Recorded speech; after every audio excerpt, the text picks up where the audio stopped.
It's Saturday, January 17th. We're 193 days away from the National. I have been dealing with a sore throat and a cough all this week, so bear with me.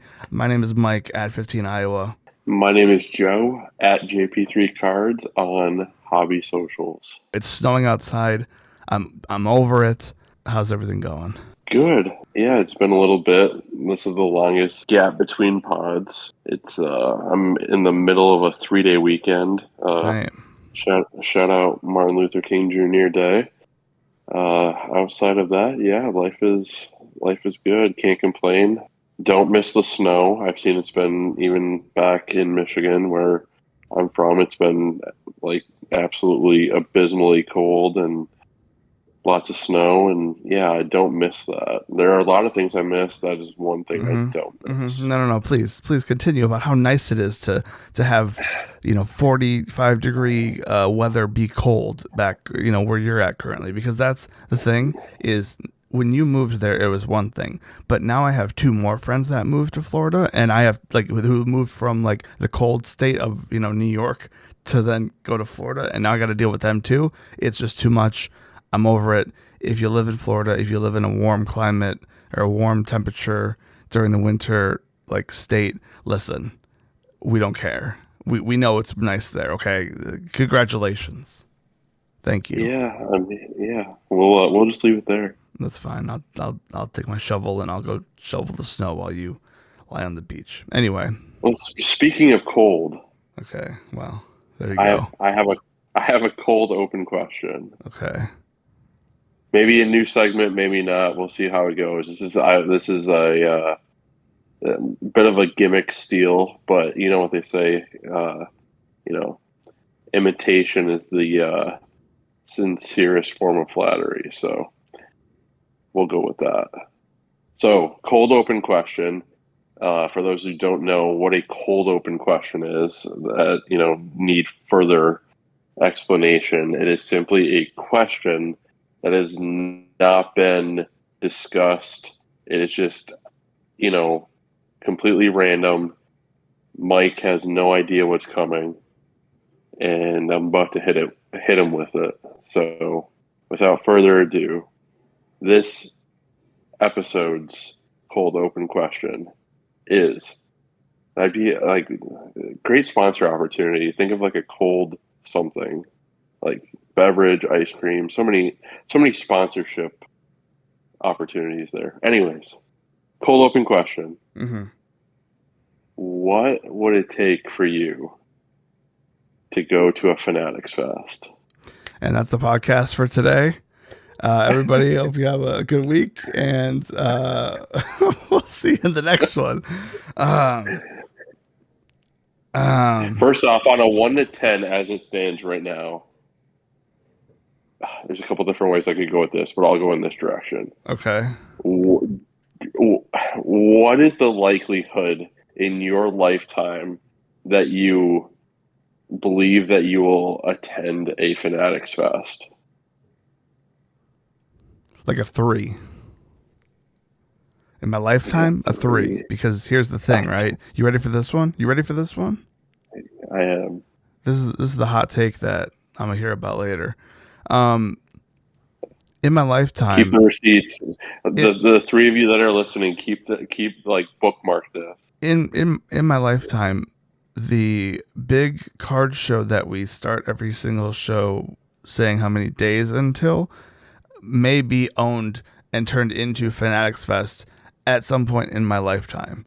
So yes, is there a chance I will go to a? So it's actually Fanatics less Fest? than a 3. What do you mean?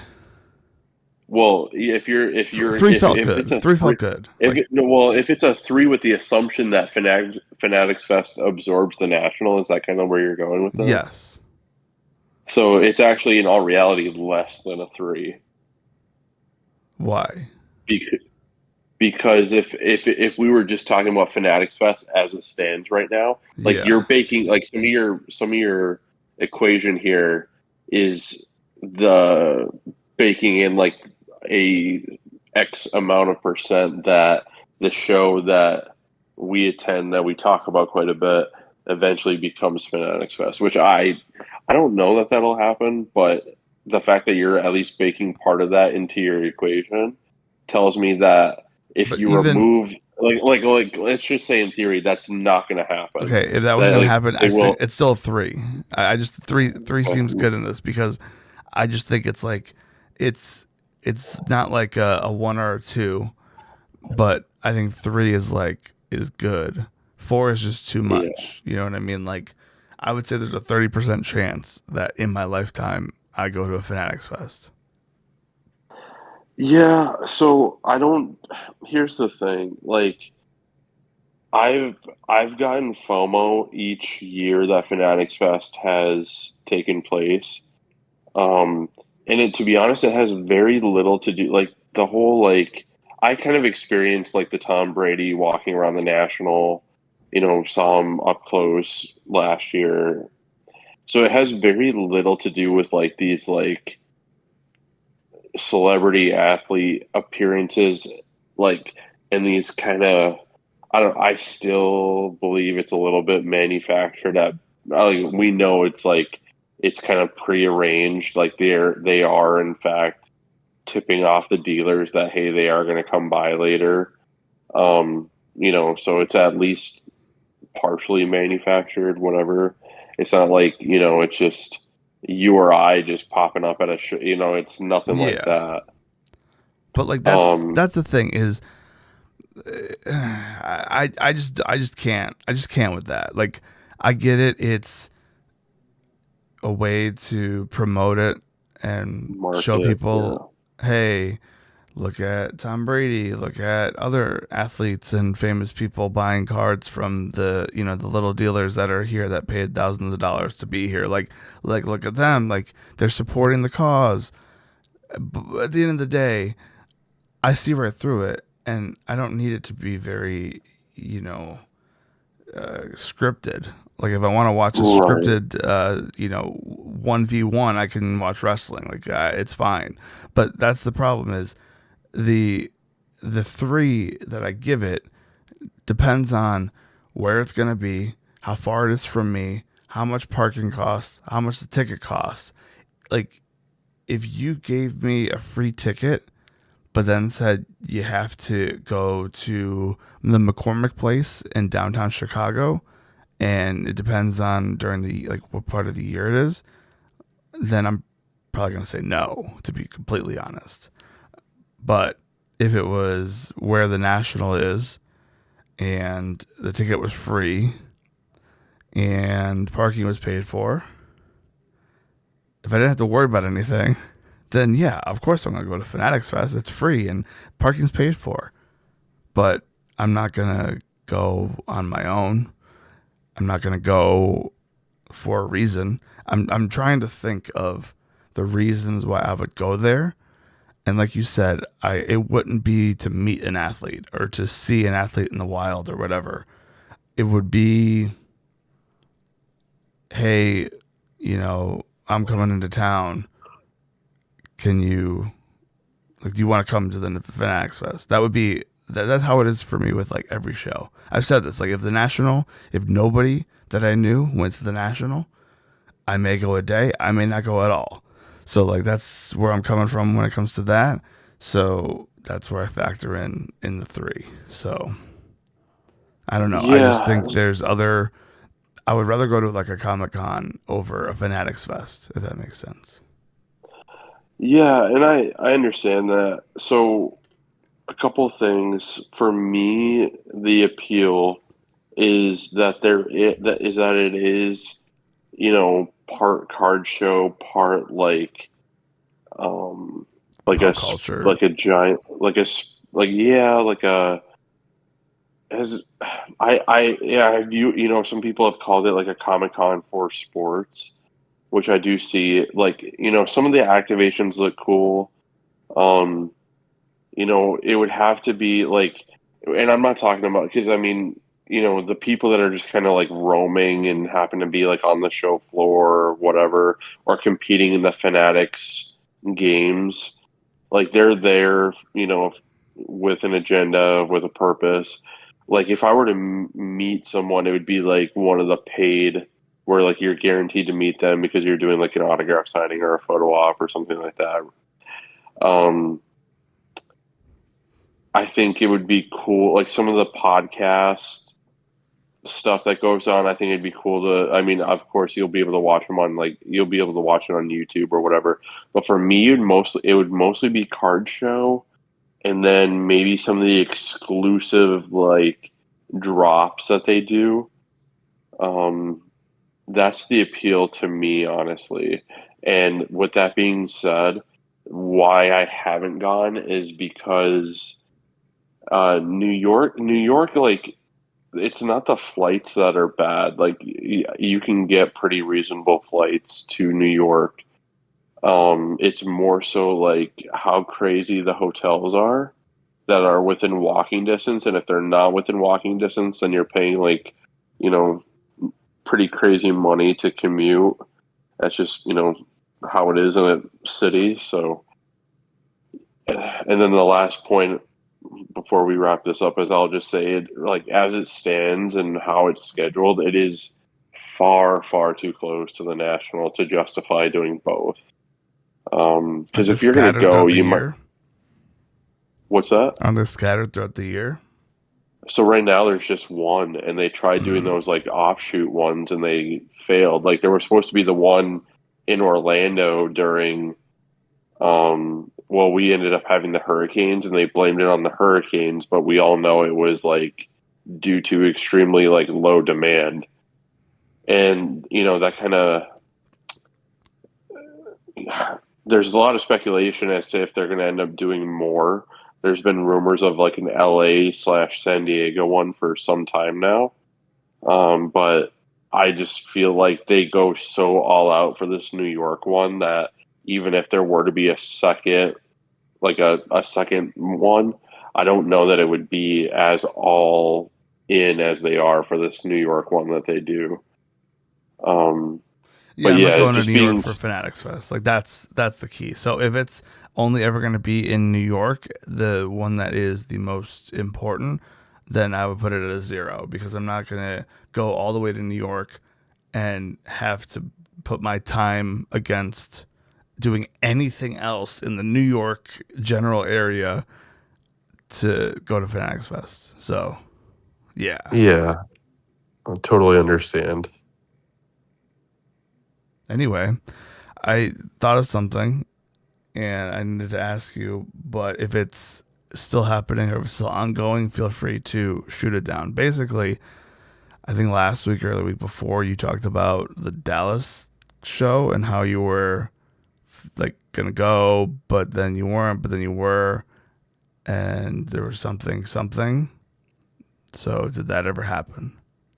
Yeah, so ended up passing on Dallas this time just because I would have been excited to go, and I know that I still probably would have had a good time despite not ending up being able to work out logistics for acquiring the card that I kind of teased prior. That's still like a work in progress. Hopefully, at some point that comes to fruition, but ultimately just decided to forego that.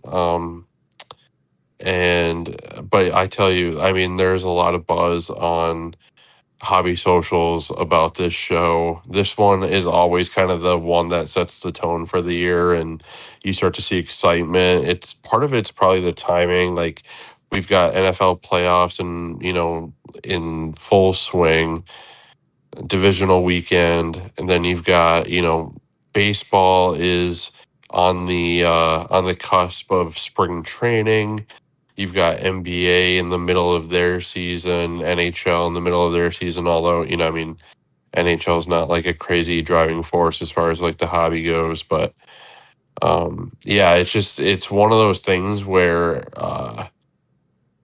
it's just a perfect timing kind of a thing. And this January show historically has been the show that, like I said, sets the tone for the year and really kicks up like this hobby buzz, hobby drive after coming off just a little bit of a lull. Usually, I'd say it's more of a lull, but over the holidays this year, I mean, the hobby's just been so crazy. you didn't really see like a huge drop off like you typically do, but yeah, it's no different this year with this Dallas show. It has been there's a lot of good feedback, a lot of it looks like it's well attended and lots of stuff going on. I think I would definitely rather go to a Dallas card show than I would a Fanatics Fest. Just throwing that out there to tie the two together. But I did see, and this is I don't know, this is like a shocker, but I did see something coming out of the Dallas card show. What was the deal with the fake, like, WWE, whatever, like, overproduced insert or short print? What was the deal with that? Because I saw some post about it, and I'm like, are we in the danger zone, or what's going on? Yeah, so with a few big WWE accounts, and one of them in particular has been very on top of these WWE downtowns, and there's seemingly a lot of fakes that have flooded the market, and he said that he saw no fewer than 100 fakes at the Dallas card show, which this isn't a knock on the Dallas card show itself. It's just more of a just It's a common happenstance, thing I guess. happening, and that's the big R- show that weekend. So, like, yeah, it just happens right. to be that. It could have So been any show. yeah, it's really unfortunate because I mean, you there's always kind of a dark side of the hobby that's always in action, right? Like the the fake the faking of cards, especially, it's so easy when they're not numbered and when they're super desirable, like these case hits, that are, of course they're not numbered. They're, by and large a lot more abundant than they are rare, and kind of like this fake scarcity, but yet they're still in demand. Like you look at like downtowns across all sports, kabooms, the non-numbered ones, right? Like everybody wants them. They're kind of like as liquid as cards get. They're just so easy, to buy, sell, and trade. Repackers love them because people feel like they, get something when they hit them in a repack. So the demand's unquestioned, right? And then you talk about, because they're not numbered, there's not really like a security measure. Like that's one of the things that I don't know that a lot of people think about is like when a card is numbered, that's also a pretty, not to say that there's not fake numbered cards out there, but it's just an added layer of protection. And yeah, apparently there was a bunch at the Dallas show. The WWE downtowns have fallen victim to this just egregious level of, mass produced fakes, and it's just really unfortunate. And yeah, it looks like some of them are even passing eBay authentication, which is uh I mean, who would probably do a whole, episode just on eBay authentication, but hopefully we don't see any in slabs. I would be Well, if they're not passing shocked if through that happens. authentication from eBay, isn't that company a grading company? It is. It Okay, is. so It's PSA. if it's going through authentication, which is a grading company, I don't know, man. Let me just say this: if they're okay, there's custom cards and then there's fake cards, and there's the same thing, except custom cards can be like an art card, but when you try to pass off a custom card as a legitimate card, that's when we got the problems. And so if you're spending your time, there's so many other ways to make money in this hobby. And if you're spending your time making fake cards, I don't I don't want to talk to you. I don't. I don't think you should be here at all, because just get out of the hobby. Just leave. Just shoo off, like get lost. I know Pokemon has this problem with a lot of fake stuff, so I don't think that I don't even know what to say with that. It's just kind of crazy. But at the same time, I now think, what can I buy? Am I, if I see a deal on a stupid CM Punk downtown with the pizza behind him, I can't buy it, because what if it's the fake one? So it's a weird time. I don't know. Yeah, yeah. I mean, I echo your sentiment. Like, if, no zero tolerance for any of this stuff. It's super unfortunate. And now, even if I'm like, what's super just awful, right, is if you are even holding like a legitimate copy, it it has to like diminish the value. Like, Oh I would yeah. think, even if it's only a little bit, because they are just so like widely faked. And honestly, at this point, and I know Panini is losing some whatever rights to things, but the the next iteration of whatever the big thing is, the inserts, the short prints, whatever, I would think that Panini and Topps would address that in some way. And I don't know how they do that. I know Topps, with their Topps now, has the gloss, not the glossy, but like the hollow foil back for the Topps Yeah. now, to kind of differentiate the what's real and what's fake, I guess. But how do you do that with, you know, a overproduced short print, which it's not even a short print anymore? There's tons of them. So I would hope that, and if Topps wanted to be a, they wanted to get people back on their side in a way, they should kind of have a plan in place for going forward with their stuff. Because, I mean, once they get the football, that's pretty much the last infinity stone in the gauntlet. Like, that's, that they need to, or they should be like, hey, we have this place or this idea in place where there's a way to authenticate a card that's not numbered, like you said.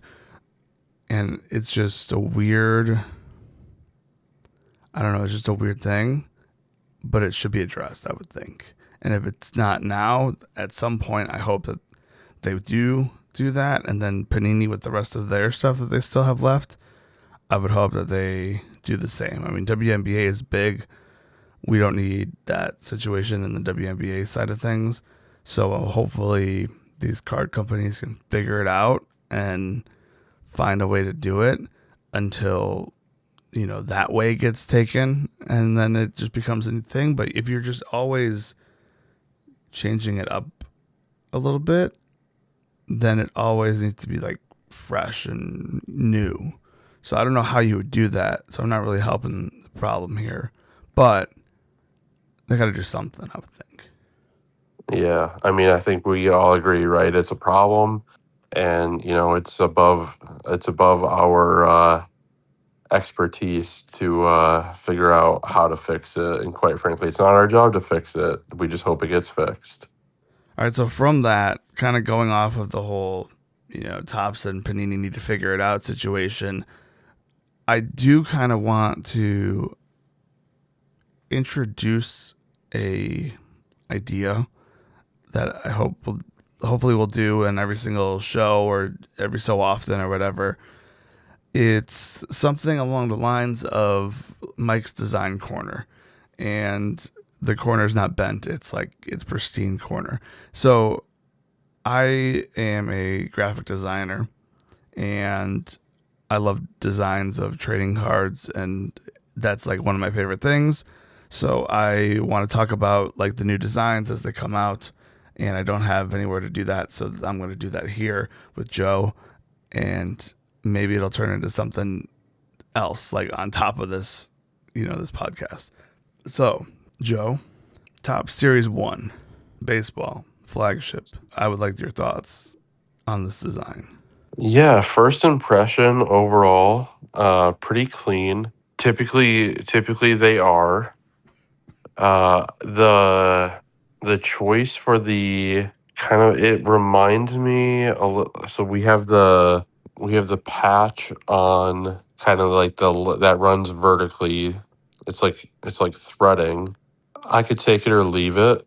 The one thing that kind of sticks out the most is I don't know why they didn't center Then like the like initials. the initials of like Yes. the acronym for the city or Yes. whatever. That's the And biggest I issue I totally have agree with with this. you on I totally agree with you on that. That's literally the biggest issue that I have with this design. I think the font choice for all of this, like everything, is fine. I think the border is fine. I like the idea that it's the pinstripe or the patch or whatever that's going up and down. I like the stitching around the edge. It gives it a little bit of character. The rookie logo isn't tiny like 2021. I think it was tops. The they have like the vintage designs and stuff like that. But as far as like the flagship design goes, the color's going to be obvious if there's like a colored parallel or whatever. If they wanted to get really crazy, they can do specific, throw in more parallels. To be honest with you, I know they don't need any more parallels in this world, but if you wanted to do different like stripes, by all means, hey, go crazy. I'm not stopping you. But no, I do think, especially the past couple of years, they've been, I don't want to say knocking it out of the park, but they've been putting the ball in play to score their players. So yeah, I think the way that it's going has been good. Obviously, this year being the 75th year or anniversary, whatever, that's pretty big. So they had probably, I would hope that they had worked on this for a while, or at least thought about it for a while. And it does kind of give me like a Bowman feel to it, where it's really border heavy, but that's also just how Tops has been. So no, I really like it. Beside from the initials, if you're looking at the Aaron Judge one, the NYY, it just is hidden behind the frame, and it's just so low. And maybe when they trim the cards, knowing how centering is and stuff like that, maybe it'll be normal, and it'll just chop it off the top half, and that's just like a bleed for when they cut it, and then it'll actually look normal. But otherwise, if it stays like this, that's going to be the one thing where, maybe in series 2 or an update series, there's going to be a player that I want to collect their card of. And every time I try to find that card, that little part is going to bug me the most. And I realize that's crazy, but just coming from my perspective of being very picky about the designs of cards, that's going to bug me. But other than that, if you could put that aside, I do really like it. So shout out to Tops. I'm just kind of ducking for a lightning bolt because I'm giving Tops credit on something. But hey, credit to Tops. Again, for the three of you listening, bookmark, timestamp, write it down. Mike gave credit to Tops. I did. Did you go to any stores this weekend and see any Yeah, I did card my aisles? typical it's about once maybe a week, maybe every 10 days or so on average, went to Target. Nothing super crazy stood out. Did see that we had a Chrome update baseball. That was the first time I saw that on the shelf. Um, Still some Topps Chrome basketball, at least in my area, kind of lingering around. No more hanger boxes. I know those were pretty popular this year. There was just a bunch of blasters. And then like football retail, I mean, geez, what a time. Like if you would have told me even a couple of years ago that you'd be passing on like all these different mega SKUs of like Absolute and Donruss and um, just all this stuff, right? Like it's definitely a different time, and football retail is you can find it. You can find it, and you don't have to look particularly hard. So, and then basketballs, any Panini basketball, I don't know how they're gonna get rid of it. I don't even know if it would sell at the old price points that retail used to go for. But yeah, all in all, biggest thing that stood out was the new Topps Chrome update. What about you? So I was gonna say, funny you say that about the football because so I did in fact go to a Meyer today. If you're from the Midwest, you know Meyer. And again, if this was 2020, I would be like having a panic attack trying to, collect funds together to buy all of this. So the last year of Prism football, at least for now, blasters just sitting on the shelf. Just sitting on the shelf. Lots of them. Like, I want to see this. 1, 2, 3, 4. So maybe like 16 to 20, if I had to guess, sitting on the shelf for $40 a piece. And to me, that's crazy because I think those are going to be, like at the National, those blasters probably be $100. Maybe not this soon, but who knows? Yeah, it's like I said, it's certainly different times. And I often like I still will always take pictures just because it's just the thing to do now. And it'll be like I would rather take pictures and be able to look back and be like, wow, like that was there, that was an opportunity. And don't ask me why, but it's just something, and it's still something I do to this day. Like, I think, we've talked about it before. We'll look back at like, 2016, 2017, 2018, That's big this before, week. the hobby became what we know it as today. And just all the stuff that, was just sitting there and sitting there and sitting there. And it's one of those things too, right, where it's almost like sometimes there has to be like you have to feel the demand in the moment to be compelled that this is like to go after it, right? Now, retail is so different now than it was then in so many different ways. It's more expensive now. It's You certainly get more less. watered down Yeah. now.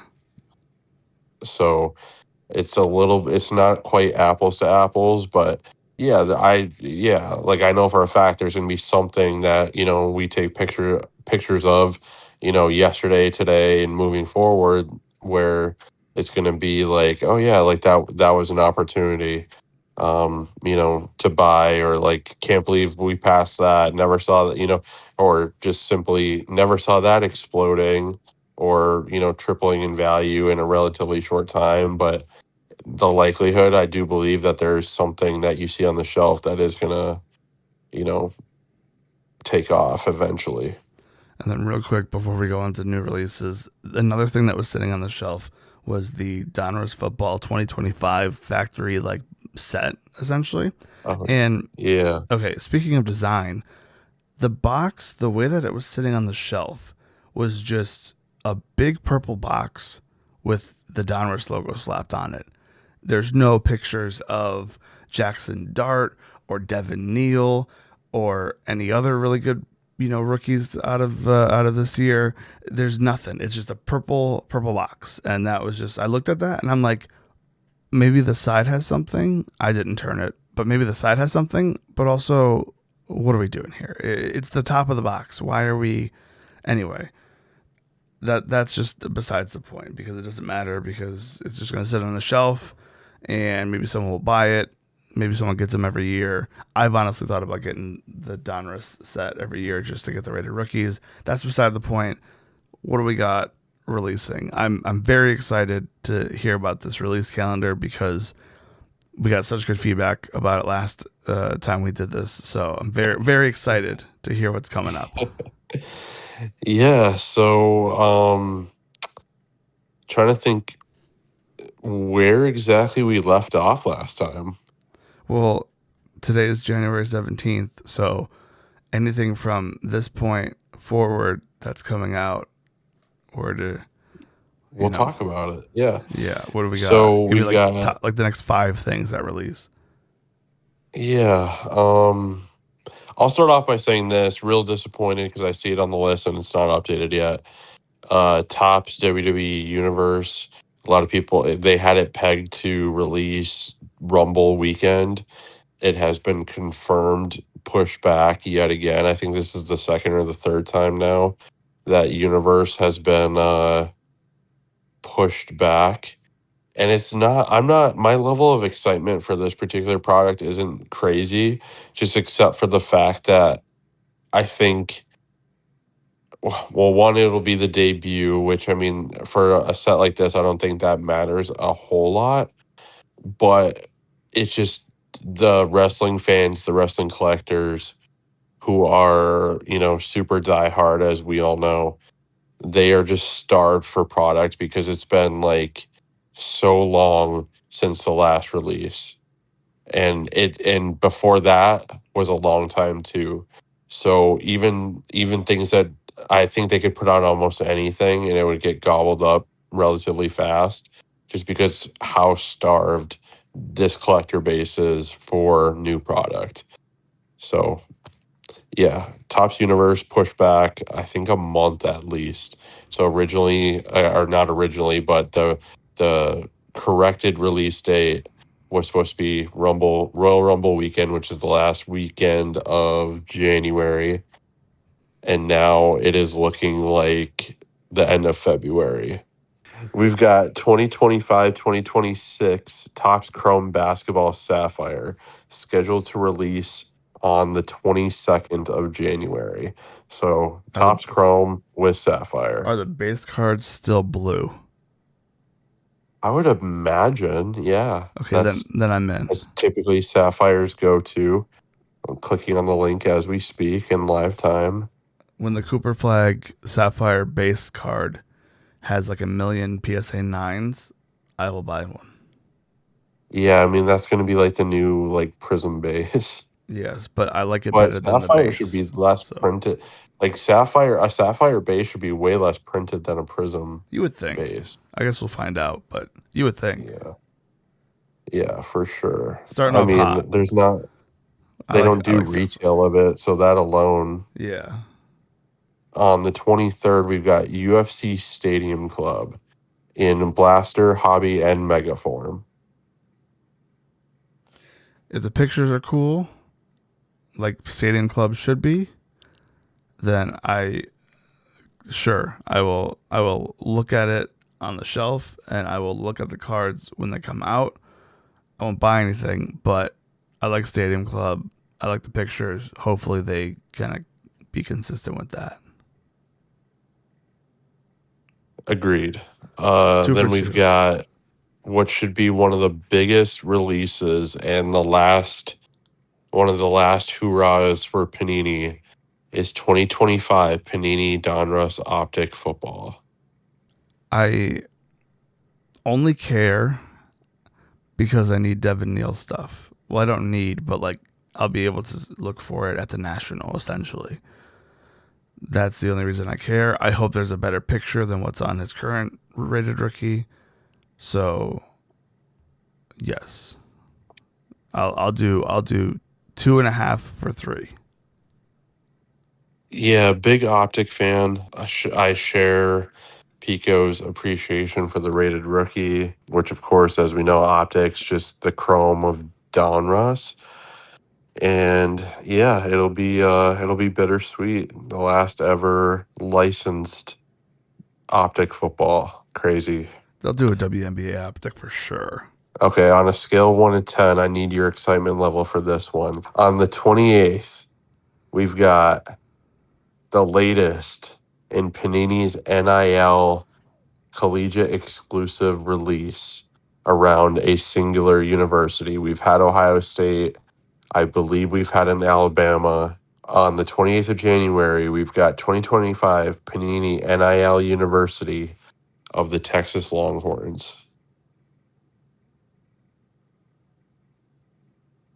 Mike may no longer be with You us. can't see it, but Apologies. I'm doing double horns down because Double horns even though they're not down. in the Big 12 anymore, still not a fan. It's the Texas Longhorns and the Oklahoma Sooners forever they'll dislike them very much. So doing the horns down. So but we beat them that one time and that was cool. And we'll round out the month by doing something a little bit different, something that I won't be able to speak on. And have no idea how crazy. Well, what I do know is that Pokemon has been absolutely still on fire. It's been, going strong now for well over a year. A lot of card shows in the area that used to be about 80% sport to 20% TCG have been closer to 50-50 as of late, which is cool for them. Not a Pokemon collect. I appreciate, anyone's passion for what they collect. Love seeing people collect. It's just not for me. January 30th, we've got Pokemon Mega Evolution Ascended, and it's a 2-pack blister, and we apparently are getting stickers. That same day is Pokemon Day 2026 collection. Any thoughts on any of this? Joe, I know you're not a Pokemon guy. It's the 30th anniversary, so it was kind of a big deal. Like this year, if you thought Pokemon was going to be crazy, it was crazy this past year. It's only going to get crazier. So those of us that didn't sell all of our celebrations from the 2025 or from the 25th anniversary, this is go time. This is like, hey, time to sell or hold it continuously because it's only going to get worth more or whatever. Anyway, this is a big deal. So for those of us who can't find Pokemon cards, that don't really want to buy Pokemon cards but want to buy Pokemon cards to hold on to them for the next 5 years, so like 35 and 40, 45 and hopefully 50, like, this is pretty it's one of those things where I don't have investment advice, you know what I mean? I'm not the person that you want to talk to, but there's one thing I know is that you buy the Pokemon cards, you keep them sealed, you wait 5-10 years, odds are they're going to be worth more than you paid for them. This might be one of those years. I'm just saying. Yeah, so yeah, I had heard about this being the 30th anniversary. Super cool. McDonald's doing the toys again, doing the pack of cards. Are either of these things going to be something that people are like, camping out for? I'm familiar, like if I see an ETB, I know that's, some ETBs are, more sought after than others. Educate myself and the dozens listening at home. Have you looked into whatever this Pokemon Mega Evolution Ascended Heroes or this Pokemon Day 2026 collection? Tell me, what do you know? Do you not know anything? Okay, so What's prepare happening? yourself. I have no idea what those are, but it's Pokemon. It's assumingly trading cards, and it's in the year 2026. If it's out on store shelves, it will be off those store shelves immediately. So I don't know what it is, but probably going to be big either way. Yeah, looking at this 2026 Panini Pokemon Day. So Oh, for it's a just one of these. yeah, so a 6-box case costs $200. Okay, so Um, the packs. It might be important. I would say this is one of those more for the collectors than anything. But people are still okay. going to buy all of these because it's got a date and it's got the 30th anniversary logo. Honestly, I probably, if I found one in the wild, would buy one just to like keep sealed or throw it on the wall or something. Just because I think it's cool with what is like the coin and like the logo on the Pikachu card. I'm very nostalgic about like Pikachu and him being the symbol in my opinion. Because he's the main guy, at least from my point of view. So the anytime there's something like this, and it's probably going to be, what, like $20 or something. So it Yeah, I definitely think the will math comes out to sell. like 30. Yeah, probably 35 in this day and age. But no, it definitely will sell, and people are gonna like go crazy for it. But yeah, it's not like an ETB or the celebrations, premium collection or whatever. Yeah, like I said, apologies for the listeners at home. Not the biggest Pokemon guy, but I thought it would be weirdly fitting to kind of go out on that one, especially since it's supposed to be the last official release of the month, at least as per the Blowout Forms release calendar. And So Pokemon's pretty good on their dates, so well, that's all I got for new releases, and that'll take us through the end of the month. And that's about it. Joe, you got anything else to say? That's all I got. I didn't cough. Shout out to me not coughing. I'll see you in the next one.